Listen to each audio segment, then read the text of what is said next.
আজকে আমি তোমাদের সাথে শেয়ার করব একটা তত্ত্ব সাজানো, আর সেটা হচ্ছে মঙ্গল ঘট। বৈশাখ মাস তো পড়ে গেছে, বিয়ের সিজন শুরু, আর এর জন্য বেশি কিছু লাগবে না। একটা কটনের শাড়ি নেবে।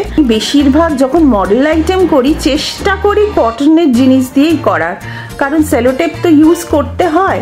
সিল্কে কিন্তু সেলোটেপ ইউজ করা বা বোথ সাইড গাম ইউজ করা একদমই ঠিক না। বিয়েতে তত্ত্ব সাজানোর কিন্তু একটা বড় জায়গা রয়েছে, কারণ তত্ত্ব মানে হচ্ছে আমরা একে অপরকে গিফট দিই। পক্ষ থেকে মেয়ের বাড়িতে গিফট আসে, মেয়ের পক্ষ থেকে ছেলের বাড়িতে গিফট আসে। এটা কিন্তু আমাদের দুটো বাড়ির কালচারকে রিপ্রেজেন্ট করে এই তত্ত্ব। তাই তত্ত্বের ইম্পর্টেন্সই কিন্তু ভীষণ রয়েছে। আর আজকাল তো মানুষ ভীষণ সাজাতে ভালোবাসে।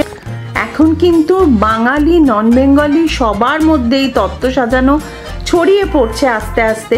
কারণ অনেক সময় বাঙালি মেয়ের সাথে নন বেঙ্গলি ছেলেদের বিয়ে হয়। আমি যখন সাজাতে গিয়ে দেখেছি, তখন তারা এসে আমাকে বলে যে একটু তোমাদের মতন করে সাজিয়ে দাও যাতে দেখতে সুন্দর হয়। আর আমি যে মঙ্গল ঘটটা বানাচ্ছি চেষ্টা করছি সহজ করে করার, যাতে তোমরা সবাই করতে পারো। নিজেদের বাড়ির বিয়েতে দেখবে একসাথে সবাই মিলে বসে তত্ত্ব সাজানোর কিন্তু একটা আলাদা আনন্দ রয়েছে।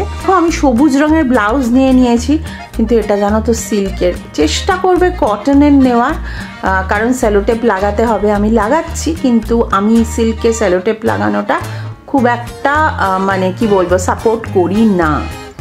আর আজকের মঙ্গল ঘট বানানোটা তোমাদের কেমন লাগলো অবশ্যই আমাকে জানাবে, কারণ তোমাদের প্রত্যেকটা কমেন্ট আমার কাছে খুব ইম্পর্টেন্ট, আমাকে ভীষণভাবে ইন্সপায়ার করে।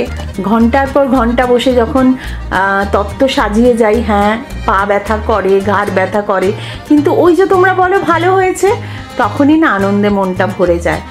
আর যদি ভালো লাগে তাহলে পরিবার.com-কে প্লিজ সাবস্ক্রাইবটা করে দিও। যদি আমার কাজ তোমাদের ভালো লাগে একটা করে প্লিজ লাইক দিয়ে দিও।